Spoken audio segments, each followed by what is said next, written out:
Bonjour et bienvenue. Bonjour. On, s- on se laisse encore quelques instants pour que tout le monde puisse rejoindre la réunion, le webinaire, et on va pouvoir commencer. Il est 10h58. Hop.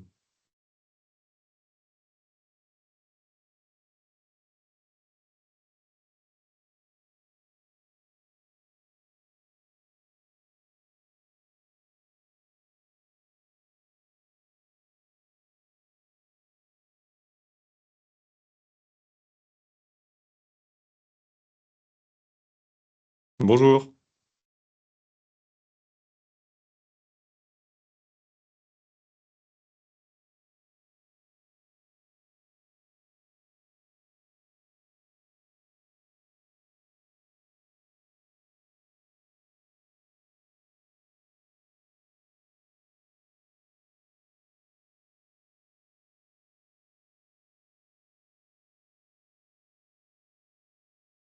Ok, on va pouvoir tout. Ah, attendez. Hop, j'accepte encore des gens. Tac. Attends, 11h. 10h59, une petite minute, et on va pouvoir commencer.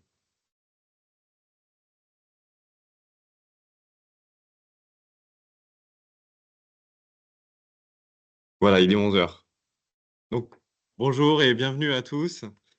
Euh, donc, Bonjour. au- donc aujourd'hui, je suis avec Brice Ducly, donc aujourd'hui responsable technique chez IMI.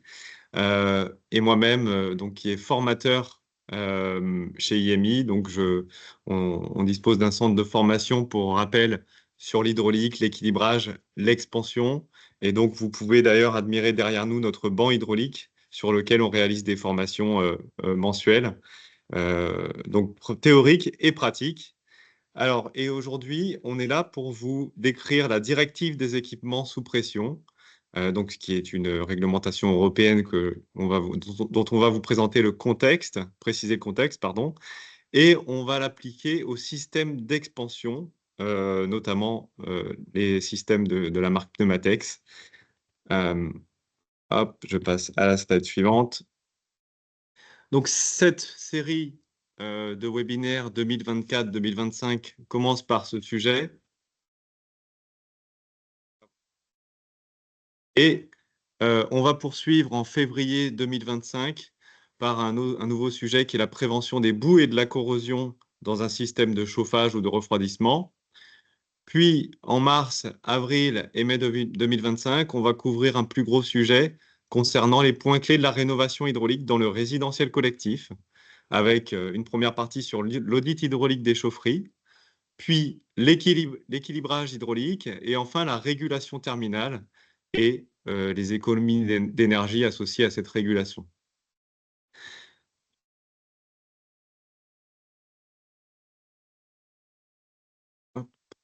Donc, pour rappel, le groupe IMI, donc, on propose des technologies innovantes au service de l'ingénierie hydraulique dans 3 domaines: le maintien de la pression et de la qualité d'eau sur l'installation. Donc, c'est la marque IMI Pneumatex. On vous propose des séparateurs de boue, d'air, des centrales de dégazage, des vases d'expansion, des groupes de maintien de pression. À travers la marque TA, des solutions en équilibrage et en régulation hydraulique. Et enfin, à travers la marque Meyer, la régulation thermostatique, régulation des unités terminales, collecteurs, thermostats, et tous les éléments qui vont nous permettre donc de réguler sur les petits terminaux. Au sommaire d'aujourd'hui, donc on va vous préciser le contexte réglementaire de cette directive européenne des équipements sous pression, les contrôles et problématiques liées à cette réglementation, les solutions, et enfin, on conclura par une session de questions auxquelles on répondra. Donc, n'hésitez pas, si vous avez des questions sur le sujet, à les poser dans la rubrique questions et réponses que vous avez en haut de votre fenêtre.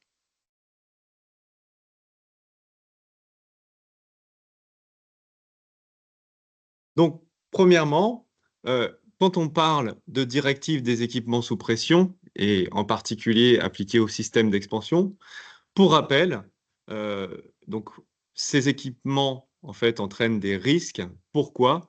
Puisque simplement, sur une installation de chauffage, dès lors que la température de l'eau va augmenter, son expansion, donc son volume, va augmenter, et donc sa pression, finalement. Donc ça, c'est vraiment le principe de base de l'expansion.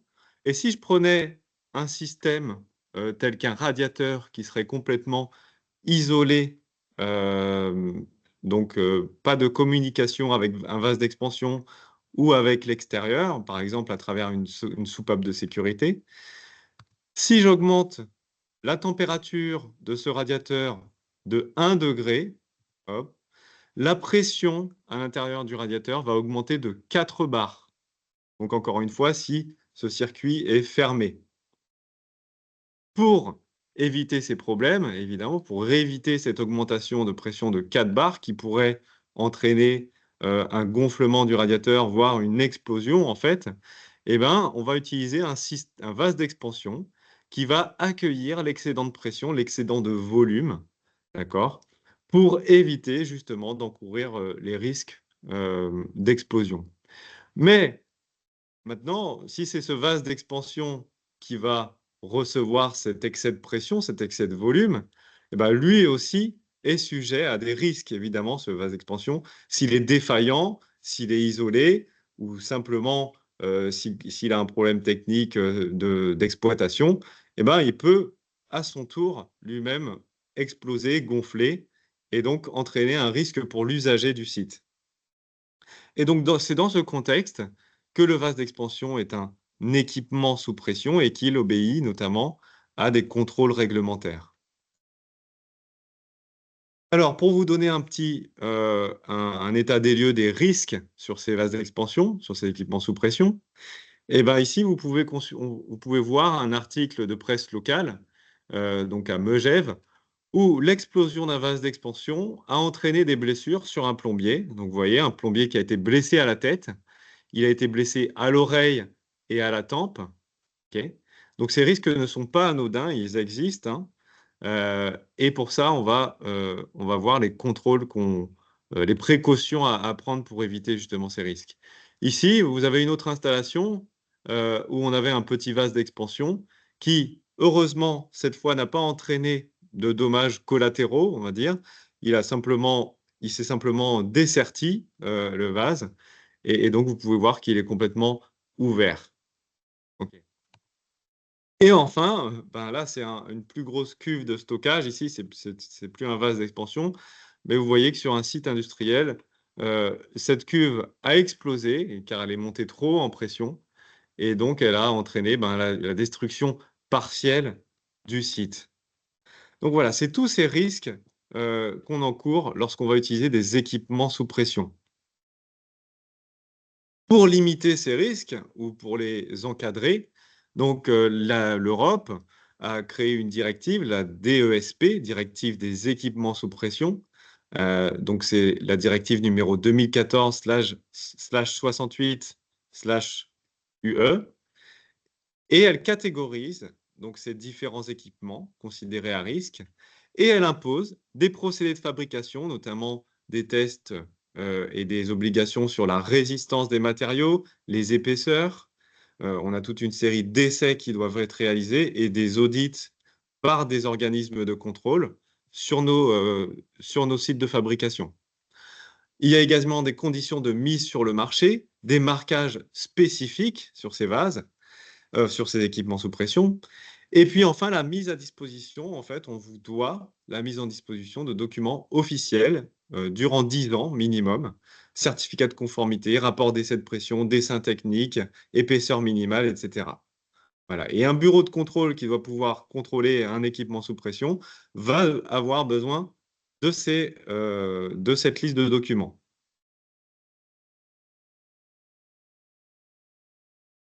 Maintenant, Brice va vous décrire donc le contexte réglementaire de cette directive, mais appliqué à la France. Merci Antoine. Mm. Comme tout texte émis par l'Europe, il doit être transposé dans le système de loi français. Et c'est ce qui a été fait pour cette ESP européenne. a été transposée dans le Code de l'environnement, donc sous les articles R557.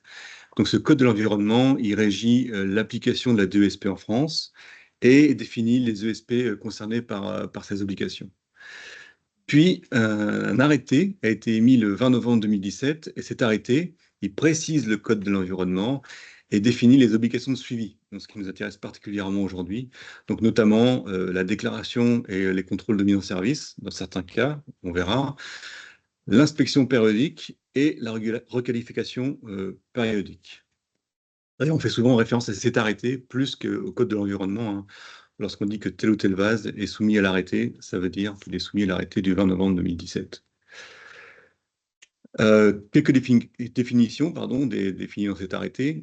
Tout d'abord, la dénomination équipement sous pression, qu'on appellera ESP dans la suite de ce webinaire, donc qui regroupe plusieurs types de matériel et pas seulement des vases d'expansion. La DESP concerne les récipients, donc dont les vases d'expansion, les éléments de tuyauterie, donc tout ce qui est dans une installation de chauffage, de climatisation, les accessoires sous pression, donc par exemple une vanne d'équilibrage STAD est soumise à la DESP, les accessoires de sécurité, donc là on pense particulièrement aux soupapes de sûreté, aux générateurs de vapeur, aux chaudières, etc. Voilà, l'ESP, ça ne concerne pas seulement les vases d'expansion, ça s'applique à tous les équipements susceptibles de contenir un fluide, c'est-à-dire à la suite de ma présentation, un ESP destiné à contenir un fluide sous pression supérieure à 0,5 bar est soumis à la DESP. Il existe plusieurs groupes de fluides, d'accord? Le groupe 1 qui comporte les liquides et gaz inflammables, explosifs, toxiques et instables. Donc là, ça ne nous concerne pas. Et les fluides du groupe 2, donc qui sont tous les autres, dont l'air, l'eau et la vapeur. Donc on est plutôt concerné, nous, par l'air et l'eau, ce que contiennent nos vases d'expansion et groupes de maintien de pression. Donc là, c'est un exemple du texte que vous pouvez vous-même lire, hein. Donc là, c'est un extrait du Code de l'environnement. Dans la section 14 de l'article 557, on définit précisément les ESP soumis au suivi. D'accord, on parle bien de suivi, ce qui nous intéresse aujourd'hui. Donc notamment les récipients qui contiennent un gaz de groupe 2, donc autre que la vapeur et l'eau surchauffée, sont entendu l'air, dont le produit PS fois V, donc c'est-à-dire la pression maximale admissible, qu'on appelle PS, fois le volume V, est supérieur à 200 bar litres, d'accord, à l'exception des récipients dont la pression est inférieure à 4 bars.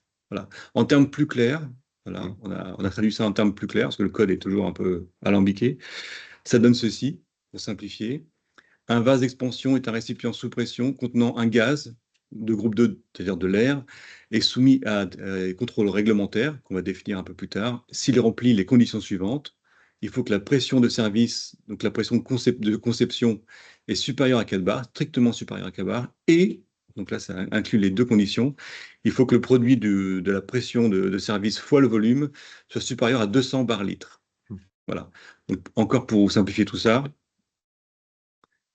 Donc un vase d'expansion aura forcément une PS et un volume qui seront indiqués sur sa plaque signalétique. Et donc, on va devoir vérifier ces critères par rapport à ces informations. voilà. Donc là, c'est des critères qui définissent un vase d'expansion qui seront soumis à un suivi, à des contrôles périodiques. Donc l'idée déjà, c'est de faire en sorte d'échapper à ces critères. Et donc la parade, pour ne pas être soumis à ces contrôles, c'est l'inverse de ce que je viens de dire. Il faudra que la pression de service soit inférieure ou égale à 4 bars, ou il faudra que le produit PS fois V soit inférieur ou égal à 200 bar litres. Voilà. Donc, le but du jeu, entre guillemets, pour échapper, ça, c'est pas illégal, hein. On peut éviter les contrôles périodiques en respectant une de ces deux règles, une de ces deux critères. Donc, un petit exercice. On va lancer un petit sondage pour voir si vous avez suivi ce que j'ai dit. On va voir si ce que j'ai dit était clair. Donc là, j'ai un vase qu'on appelle l'Indé 8.10. Il y a un volume de 8 litres. Vas-y, lance le sondage. Hop. Donc, normalement, vous avez un sondage qui apparaît sur votre écran. Et donc voilà, comme décrit, un vase de 8 litres. Hein, on voit le volume V égale 8 litres. Et donc PS, la pression maximale admissible, 10 bars. Donc, est-ce que ce vase est soumis à la DESP par rapport aux critères que vient de nommer Brice. Ok, je vois qu'il y a des gens qui répondent directement dans la conversation. Je vais donner un indice. Hop. Voilà, on retrouve les critères ici. Tu me dis quand on considère que... Alors, ouais, juste, tac, s'il est soumis à la TMSP. Donc, normalement, vous devez simplement cliquer sur la réponse de votre choix et cliquer sur envoyer ensuite. Hop. Ok, je vois qu'il y a pas, je vois que les gens ont répondu principalement non. Et c'est la bonne réponse. Et c'est la bonne réponse. Toi, j'ai été clair. Oui, parfait. Donc effectivement, même si la pression de service de ce vase est supérieure ou égale à 4 bars, on est bien à 10 bars. Par contre, le produit PS fois V, lui, est inférieur à 200 parce que 10 fois 8, 80. Donc on est bien inférieur à 4, on est bien inférieur à 200. Donc ce vase n'est pas soumis. Donc ce qu'a voulu le législateur ici, c'est faire en sorte que les petits vases qui composent nos chaudières domestiques soient pas soumis pour pas, pour l'instant en tout cas, contraindre les particuliers à gérer ces contrôles périodiques. Donc, en général, les petits vases, on va le voir un peu après, ne sont pas soumis au suivi lié à la 2SP. Deuxième exercice, je vois que vous avez compris comment fonctionnait le sondage. Ah oui, un petit mot, je voulais ajouter ça, c'est que même si, donc, dans le cas de ce vase, l'exploitation de ce vase n'est pas soumise au contrôle, par contre, nous, hein, IMI, bien sûr, on est soumis à la première partie de la DESP. C'est pour ça ici que vous retrouvez le nom de la directive européenne et le marquage CE, c'est-à-dire que ce petit vase, même s'il n'est pas soumis à des contrôles, en tout cas pour nous, fabricants, on est soumis à des contraintes de conception et de matériaux, d'épaisseur, etc. Voilà, un aparté. Ok. Deuxième exercice. Deuxième exercice, donc nouveau sondage. Hop, il apparaît sur votre écran. Voilà, pendant que vous réfléchissez, je vous décris l'image. Donc là, on a un groupe de maintien de pression qu'on appelle le compresso, donc composé d'une armoire ici qui contient un compresseur. Ici, on a le vase qui contient la vessie, d'accord, qui va être mis sous pression. Et ici, c'est juste un vase intermédiaire, d'accord, qui sert sûrement à empêcher que l'eau supérieure à 70 degrés arrive dans le vase. Donc, première remarque qui n'a rien à voir avec le sondage, ce vase ne sera pas soumis à un suivi puisqu'il ne contient que de l'eau. Hein, j'ai pas de gaz comprimé à l'intérieur. C'est juste un vase intermédiaire. Donc là, pour décrire l'étiquette, pour ceux qui ne voient pas bien, la pression de service est de 6 bars, donc la pression de conception du vase, 6 bars, et le volume est 700 litres. Voilà. Hop, alors, le sondage. Donc, si vous avez répondu, super. Je vais le clore maintenant. Hop. OK, et donc, bon, ça suit un peu la même tendance que tout à l'heure. Globalement, vous avez répondu oui, et c'est la bonne réponse. Bravo. Hum, Parce que, donc, on l'avait dit, hein, pour être soumis au suivi, il faut que les deux conditions soient remplies, et c'est le cas ici. La pression PS est bien supérieure à 4 bars, hein, je suis à 6 bars, et le produit PS fois V est bien supérieur à 200, puisque 6 fois 700, c'est bien supérieur à 200. Donc ce vase sera soumis à un suivi. Et d'ailleurs, Antoine, en fin de webinaire, vous expliquera que ce cas est un cas concret hein, qu'on a mené pour dans le cadre d'un suivi. Pardon. Voilà, tout à fait. On reviendra sur ce cas. Hop, je ferme juste mon sondage. Hop, c'est bon. Donc ce vase sera soumis au contrôle lié à la DESP.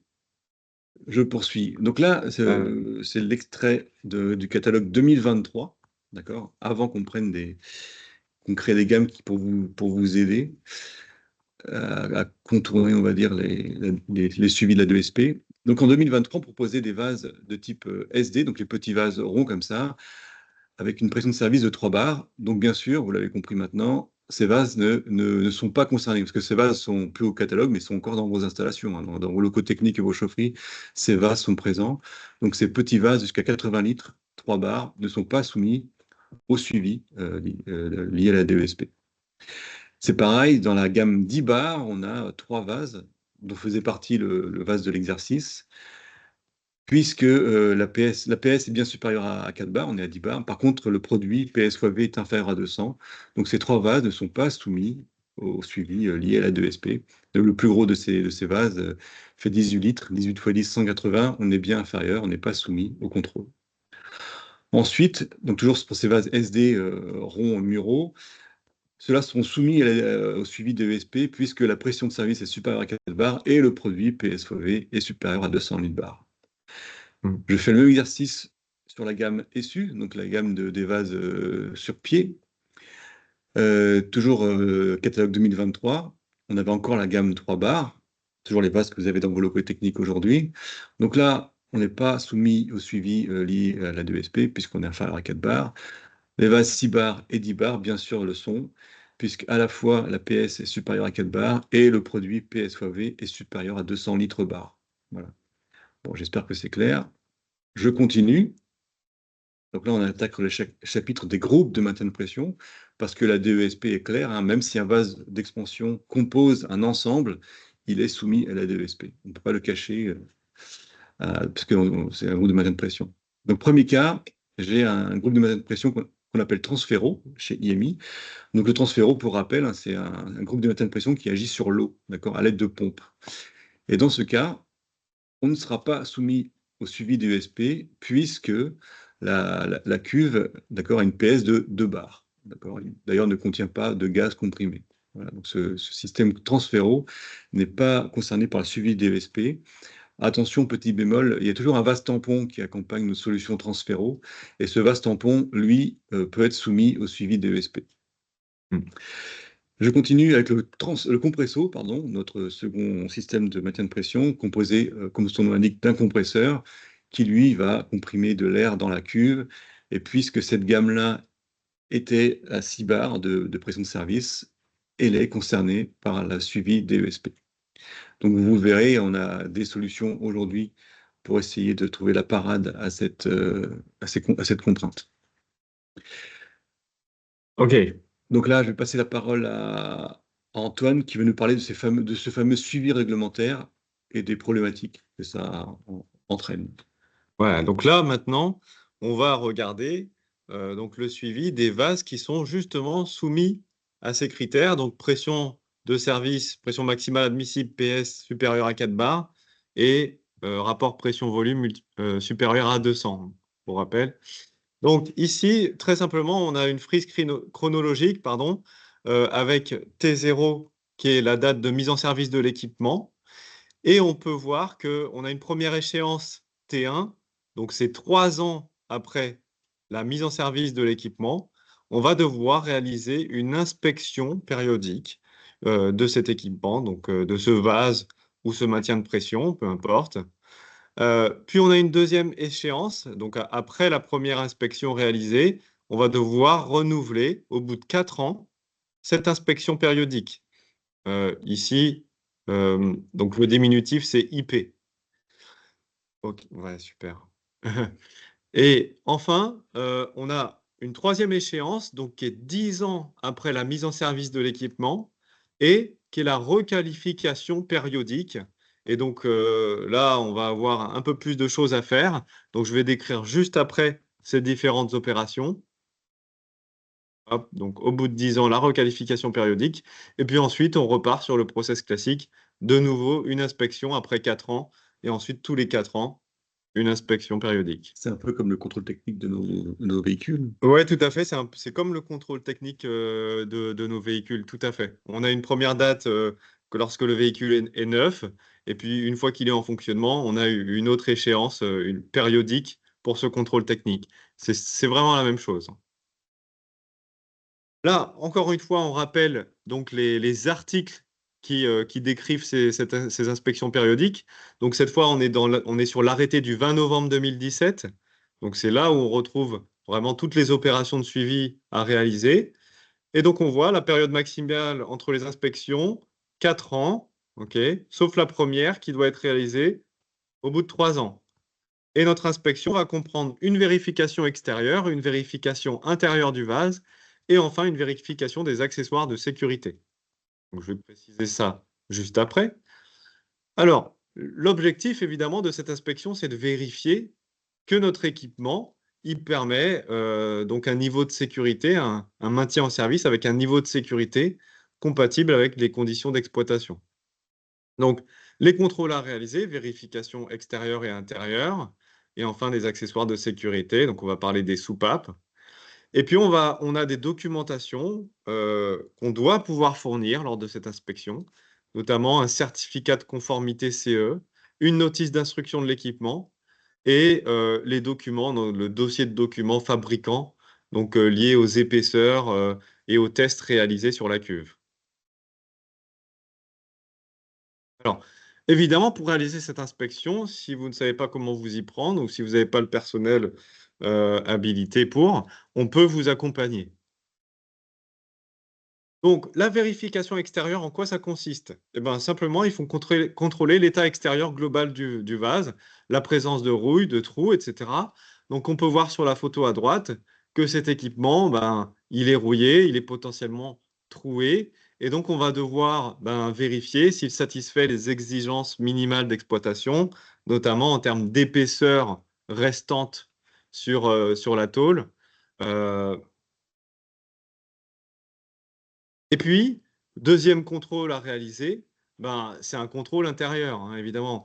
Parce que le vase, il peut avoir un aspect tout à fait correct à l'extérieur, mais quand on regarde à l'intérieur, on se rend compte qu'en fait, en réalité, il est corrodé, par exemple, ou alors un élément a cassé à l'intérieur du vase, ou alors, ça peut être simplement que la vessie, eh ben, en fait, elle laisse passer l'eau ou l'air d'un côté, et donc il remplit plus les exigences de sécurité, ce vase. Donc, le principal ennemi, évidemment, ça va être la corrosion, hein. Pour contrôler donc les éventuels points de corrosion qu'on aurait à l'intérieur du vase, évidemment, il nous faut un accès intérieur au vase.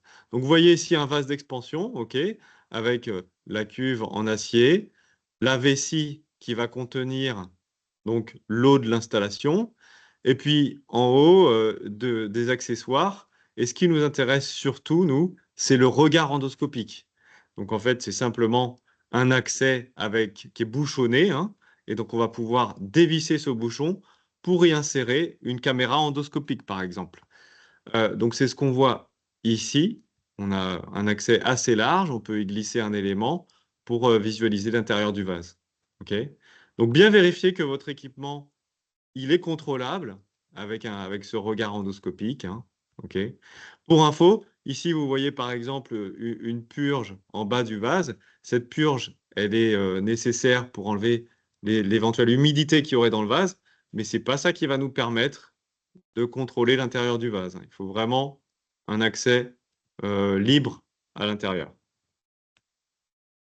OK, donc vérification extérieure et intérieure, et enfin, contrôle des accessoires de sécurité. Donc, pour rappel, la soupape de sécurité elle est dimensionnée selon trois critères, hein, la soupape de l'installation. La nature du fluide, donc on peut retrouver des soupapes air, des soupapes eau, hein. Sur un groupe de maintien de pression, notamment avec compresseur, on va avoir une soupape air. Mais sur l'installation, la soupape vraiment de sécurité hydraulique, ce sera une soupape eau. Et elles sont de fabrication différente, ces soupapes. Euh, le deuxième critère, la puissance thermique des générateurs. Donc, si on regarde la puissance des générateurs sur notre installation, eh ben, notre soupape doit pouvoir évacuer cette puissance, hein. Donc, c'est dans la fiche technique de la soupape, la puissance qu'elle peut évacuer. Et enfin, la pression maximale d'utilisation des équipements. Donc, si on prend l'équipement le plus sensible de l'installation, celui dont la pression admissible est la plus faible, en fait, eh ben, notre soupape, elle doit être tarée exactement à cette pression, celle de l'équipement le plus sensible. OK. Voilà, donc des exemples de soupapes. Alors, en général, on a la pression qui est indiquée, la pression de tarage de la soupape qui est indiquée sur son corps. OK. Parfois la puissance, mais pas forcément, pas toujours, hein. Souvent, ben, ces soupapes, elles sont doublées par mesure des précautions. C'est pas une obligation, mais on doit, si on veut réduire au maximum les risques ou alors pouvoir réaliser des tests sur ces soupapes, bah, souvent on va les doubler, car si par exemple une soupape ne se referme pas, ben, on en a une deuxième et on peut bouchonner l'autre. Voilà. Alors pour info, les soupapes ne doivent pas faire forcément 100% de la puissance de l'installation. Si on a 2 soupapes, on peut faire chacune des soupapes 50% de la puissance. Et au total, on assure bien 100% de la puissance de l'installation avec les soupapes. Voilà, donc petit aparté sur les soupapes. Il faut pouvoir donc les contrôler, ces soupapes, donc vérifier qu'elles évacuent bien la pression en cas de surpression et que ce ne soit pas l'équipement sous pression, donc par exemple le vase d'expansion, qui reçoive tout cet excès de pression. Voilà.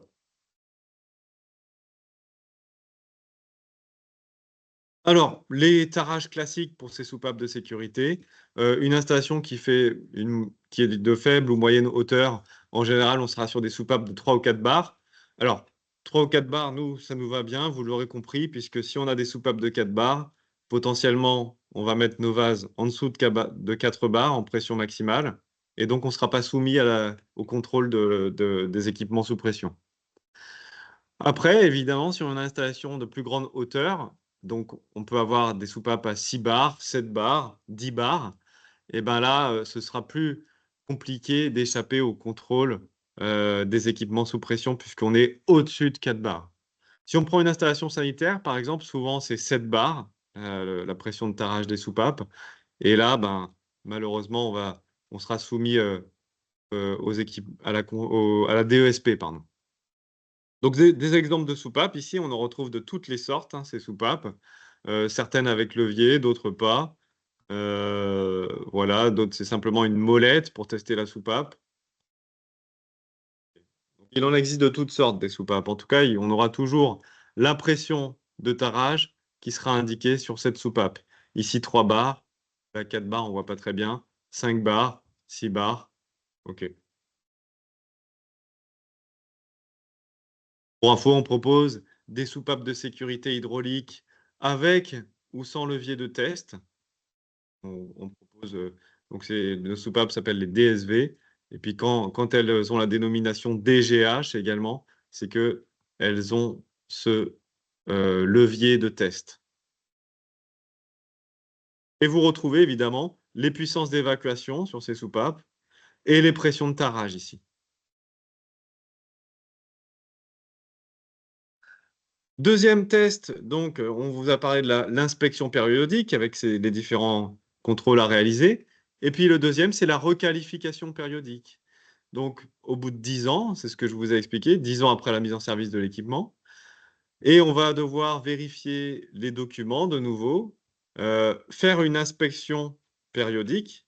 Donc, au final, la requalification, elle implique aussi une inspection, elle inclut une inspection. Et la deuxième chose à faire, c'est une épreuve hydraulique. Donc là, on va détailler un peu ça. L'épreuve hydraulique, on va devoir soumettre notre équipement à une pression supérieure, enfin au moins égale ou supérieure à 120% de sa pression maximale. C'est au-dessus de la pression maximale. Donc, une inspection, plus une épreuve hydraulique qui va devoir être réalisée par un organisme habilité. Attention, hein. C'est forcément un organisme habilité qui réalise cette épreuve hydraulique. Ça encourt des risques assez importants. Vous avez des exemples ici d'organismes habilités. En fait, ce sont des bureaux de contrôle, hein, le Veritas, l'APAV, le Laboratoire national de métrologie et d'essai, la Socotec. Tous ces bureaux peuvent réaliser une épreuve hydraulique sur vos équipements. Nous pouvons également vous accompagner, hein, avec un bureau de contrôle pour faire cette requalification périodique. L'épreuve hydraulique, enfin la requalification périodique, elle se fait avec une pompe à épreuve. Bon, voilà, ici, vous avez un exemple de pompe à épreuve.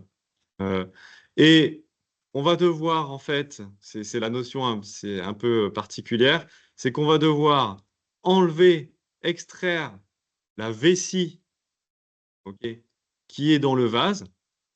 Donc ici, vous avez un détail de l'opération réalisée ici. On va donc dévisser les brides qui sont en partie haute et en partie basse du vase, extraire la vessie, ok? Et puis, donc on va faire notre épreuve hydraulique sur le vase sans vessie à l'intérieur. Ok, et une fois qu'on a fait cette épreuve, on va remettre une vessie neuve dans le vase. Et puis, comme ça, notre vase, il repart en fait sur une base saine. On peut repartir sur 10 ans d'exploitation avec un vase qui est quasi neuf, puisque en fait, la vessie à l'intérieur du vase sera neuve. Alors pour ça, évidemment, il faut que notre vase, ben, il ait des accès avec des brides, qu'on puisse ouvrir le vase et enlever la vessie qui est à l'intérieur du vase. Si on n'a pas, donc si on va dire, le critère c'est est-ce que la vessie est interchangeable sur le vase?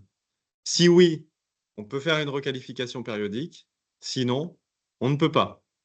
Donc si on ne peut pas faire de requalification, en gros, on doit remplacer ce vase.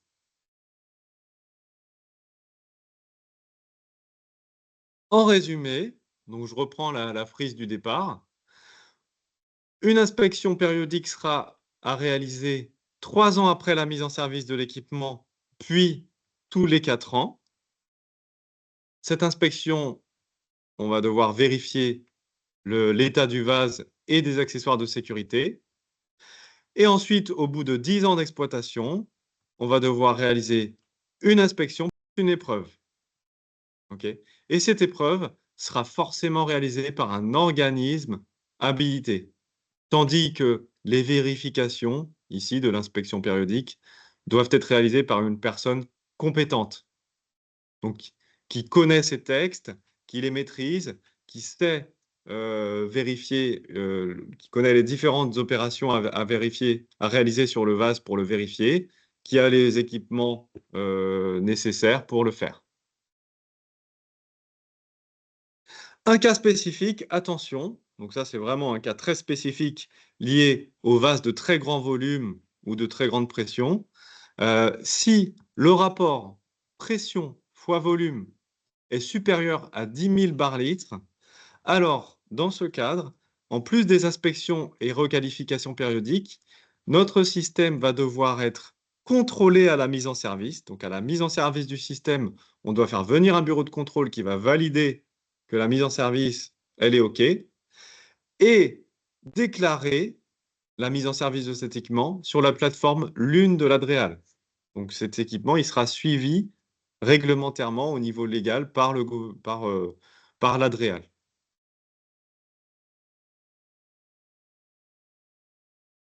Donc des exemples d'applications, c'est lorsque mon vase, par exemple, mon groupe de maintien de pression, il sera supérieur à 1000 litres pour une pression PS de 10 bars, ou alors supérieur à 1500 litres pour une pression PS de 6 bars. Donc si on fait le produit, eh ben, si on dépasse ces valeurs-là, on sera au-dessus de 10 000. Donc on sera soumis à ces contrôles et déclarations. Ok. La parade qui peut exister, c'est plutôt que d'installer un très gros vase ou un très gros système de maintien de pression, c'est en installer plusieurs en série. Par exemple, 2 fois 1000 litres plutôt que un vase de 2000 litres. Lui va remplir le critère supérieur à 10 000 bar-litres. Et là, on parle de la chose qui fâche, les sanctions pénales.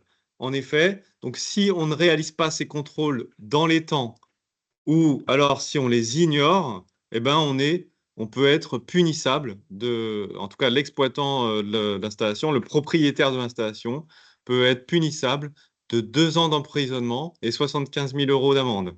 Alors attention, hein, c'est pas dès lors que le bureau de contrôle il va constater que les équipements ils sont pas dans les clous, il va vous envoyer en prison. Non, non, c'est pas comme ça. Il va vérifier, enfin, il va faire une mise en demeure en général et il va vous demander de rétablir la situation dans un délai imparti, donc il va falloir le faire. OK. Donc voilà tous les critères en fait qui sont susceptibles de vous amener à recevoir des sanctions pénales. Évidemment, on va veiller à éviter ça, hein.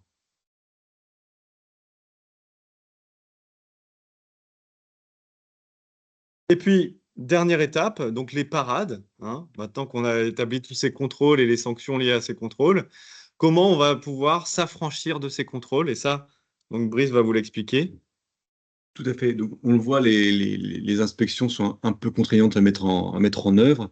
Donc, le but de l'opération, c'est de contourner ces règles. Ça reste toujours légal, hein. On essaye de sortir des contraintes liées à la DESP. Donc, premier exercice, un premier cas, lorsqu'on a une nouvelle installation, donc la première solution, c'est d'installer des équipements qui ne seront pas soumis au contrôle lié à la DESP. Et donc, pour cela, on a une solution, des solutions. Donc, si d'abord, premier cas, l'installation est équipée de soupapes hydrauliques dont le tarage est inférieur à 4 bars. D'accord? La première bonne solution, c'est d'installer des vases statiques, comme le Statico 4 bars ou des groupes de maintien de pression dynamique type Compresso 4 bars, qui, du fait que leur pression statique est supérieure strictement, pardon, hein, inférieure ou égale à 4 bars, on sort des contrôles d'ILA de SP. Voilà, première façon de contourner ces contrôles, c'est d'avoir un vase qui ne soit pas soumis au suivi, tout simplement. Et on se rend compte que très souvent, on peut proposer ce type de matériel. Deuxième solution, si on est obligé de mettre des soupapes hydrauliques supérieures à 4 bars, du coup, on tomberait dans le cadre de la 2SP, mais la solution, c'est d'installer un transféro qui, lui, fonctionne avec des cuves dont la pression de service est de 2 bars, donc on n'est pas soumis au suivi de la 2SP.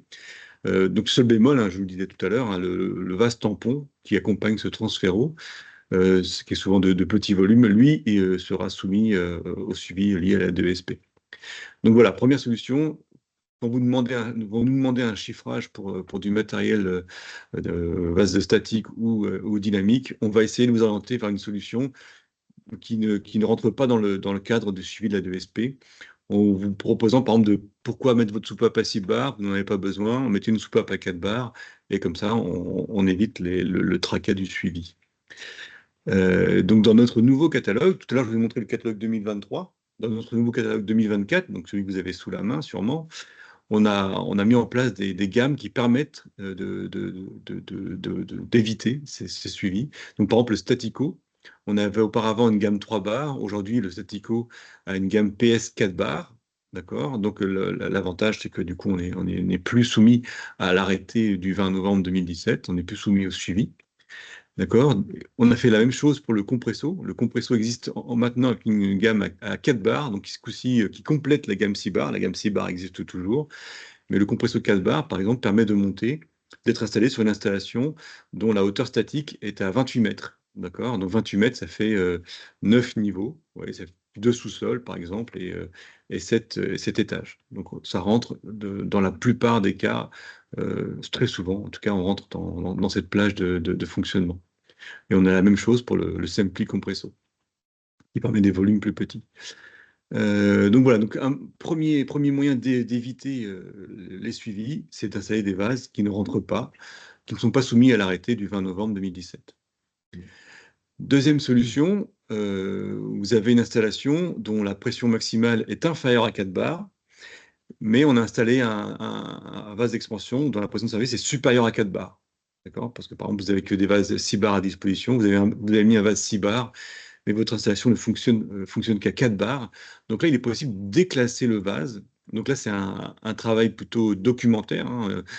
On va déclasser le vase et bien sûr, on va s'assurer que la soupape en place est bien atterrée à 4 bars, d'accord, et qu'elle détient un certificat de tarage. Voilà, on veut être sûr que l'installation ne risque pas de dépasser les 4 bars et donc du coup de tomber dans le champ d'application des suivis DSP. Voilà, donc deuxième solution, déclasser un vase existant. Et donc là, bien sûr, pour ce déclassement, faites appel à IMI et nous pourrons vous accompagner, vous guider. Mm. Donc là, je repasse la parole à Antoine et on va reparler d'un cas réel qu'on a traité et on va retrouver la photo qu'on a vue au tout début. Ouais. Vous vous souvenez, ce système était soumis à la DESP. Ouais, tout à fait. Et donc, en fait, en réalisant la maintenance annuelle, puisqu'on fait des maintenances annuelles sur des équipements, on peut vous proposer cette prestation, hein, partout en France. Euh, on a fait un audit, en fait, des équipements du site. des équipements sous pression, ESP. Et donc, on a constaté que ce groupe de maintien de pression là est soumis au contrôle et et qu'ils doivent être réalisés donc en 2016 puis en 2026, ok, parce que la date de mise en service c'était 2006. Sur Ok. l'étiquette, on marque toujours l'année de fabrication du vase. Donc, Voilà. Alors bon, il peut y avoir un petit décalage entre sa fabrication et sa mise en service, mais ici, donc c'était de la même année, hein. Euh, Alors, donc ici, pour éviter justement d'avoir à faire cette requalification périodique, eh ben, on a proposé au client de déclasser son équipement, hein. Et il a accepté forcément pour échapper, pour ne pas, pour pouvoir échapper, pardon, à ces contrôles. Donc ici, la pression de service du réseau était de 2,8 bars. Donc, on pouvait installer des soupapes hydrauliques 4 bars. D'ailleurs, en fait, on avait déjà des soupapes hydrauliques 4 bars sur le site. Donc, comme ça, on n'a pas eu de remplacement de soupape à faire, rien du tout. Et simplement, on a remplacé la soupape air qu'on avait sur le groupe de maintien de pression. Pour rappel, hein, un groupe de maintien de pression avec un compresseur. Donc, il y a forcément une soupape air sur ce système. Et auparavant, elle était de 6 bars. Et ben, on l'a remplacée par une soupape à 4 bars avec son certificat de tarage. Et donc, également, administrativement, au niveau de l'étiquetage, sur le vase, on a remplacé toutes les inscriptions 6 bars par 4 bars. OK. Euh, on a évidemment fourni tous les documents qui vont bien avec, hein, la notice, certificat, etc. Un bureau de contrôle a validé le déclassement en plus pour le client et a reporté donc dans le cahier de chaufferie ou dans le dossier d'exploitation ce dossier technique. Comme ça, il est sûr en cas de contrôle que cet équipement n'est plus à 6 bars, il est à 4 bars et qu'on a tout validé administrativement pour ça. Donc, aucun risque de sanction. Voilà. Donc, pour conclure, donc, toutes ces opérations, donc, on peut vous accompagner pour ces opérations. On peut faire des audits en chaufferie. On peut vérifier donc, que vos équipements obéissent à la réglementation des équipements sous pression. Euh, Si c'est le cas, ben, on peut vous aider éventuellement à les déclasser pour éviter justement ces contrôles qui sont parfois un peu contraignants. Euh, on peut vous aider également à la mise en service, on peut vous assister sur le fonctionnement de l'équipement, vous fournir des schémas techniques, des documents nécessaires au contrôle.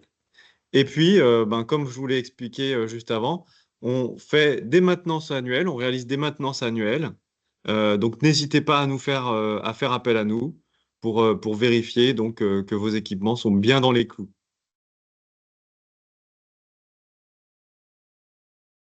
Voilà.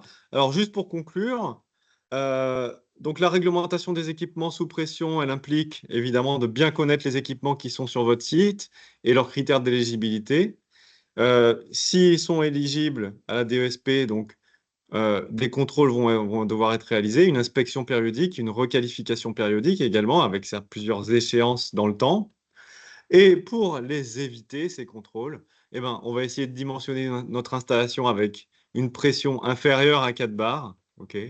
Et aussi, en ce qui concerne les équipements qui sont déjà en exploitation, les déclasser lorsque c'est possible à une pression inférieure à 4 bars. Voilà. Donc maintenant, on va répondre à vos questions, si vous en avez évidemment.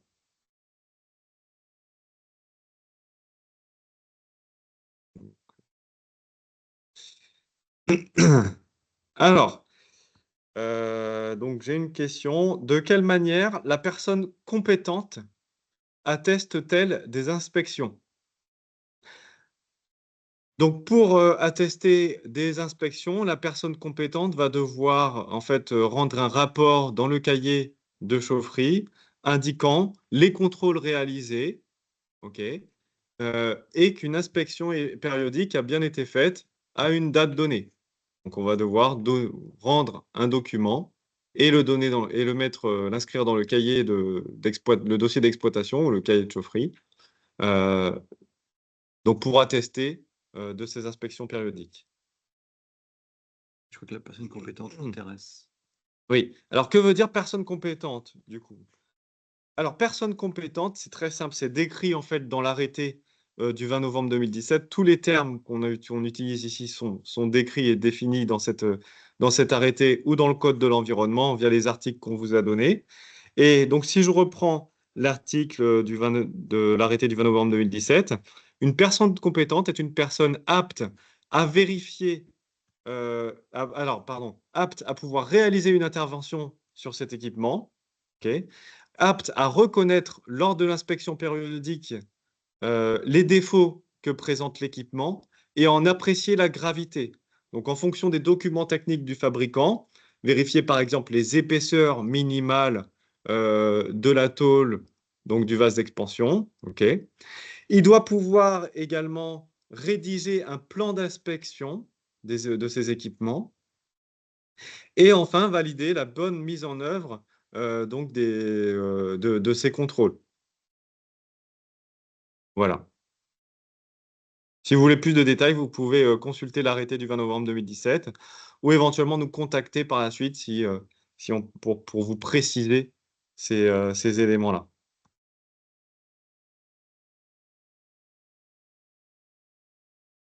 Pouvez-vous nous transmettre cette présentation? Oui, bien sûr, on vous enverra la présentation juste à la fin de la réunion.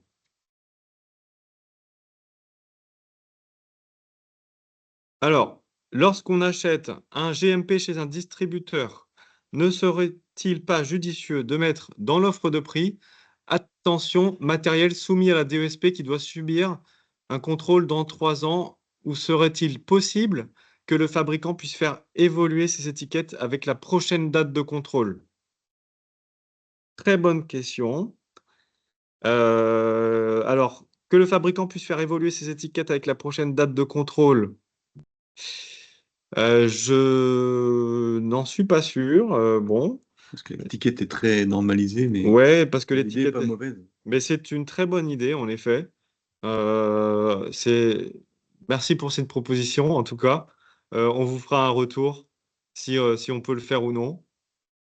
Et dans l'offre de prix, attention, matériel soumis à la 2SP qui doit subir donc un contrôle dans 3 ans. Pourquoi pas? On reviendra vers vous pour répondre plus précisément à ces questions. Je ne peux pas m'avancer comme ça. Enfin, souvent, on le fait parce que notre but, c'est déjà de vous orienter vers un produit qui sort du cadre du suivi.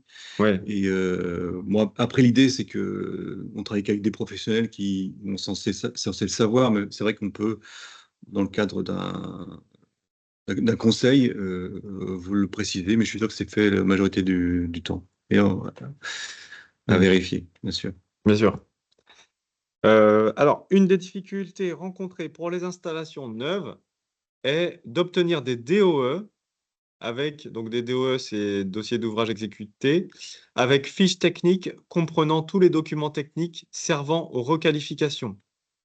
Comment se positionne IMI désormais sur le sujet, notamment les DocuSet? Hmm. On peut vous fournir ces DocuSet. Oui, dès la Euh, commande, on peut commander un vase d'expansion avec le DocuSet. oui, dès la commande, on peut vous fournir ces documents, en effet. Ils doivent être inclus dans l'offre de prix, enfin dans la commande en tout cas. Et donc en effet, ils ne sont pas forcément nécessairement fournis avec l'équipement lorsqu'on l'achète. On doit vous le fournir à côté, mais sur demande, on peut vous fournir ces documents. Je ne sais pas si c'était le sens de la question. Mais,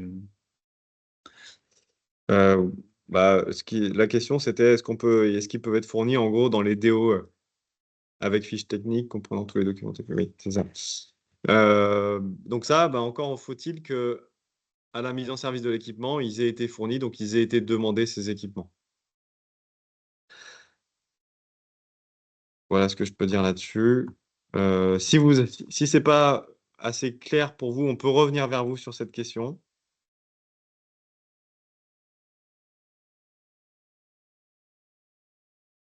Et donc, attendez. Hop. Mm. Donc, qui peut réaliser les contrôles réglementaires? Donc, encore une fois, c'est une personne compétente dans le cas de l'inspection périodique. Donc, personne compétente décrit à l'arrêté du 20 novembre 2017, dont je vous ai résumé donc, ce que c'était. Et puis, pour la requalification périodique, elle va devoir forcément pardon, être réalisée, en tout cas pour l'épreuve hydraulique. L'épreuve hydraulique qui est dans la requalification doit être réalisée par un organisme habilité, donc un bureau de contrôle.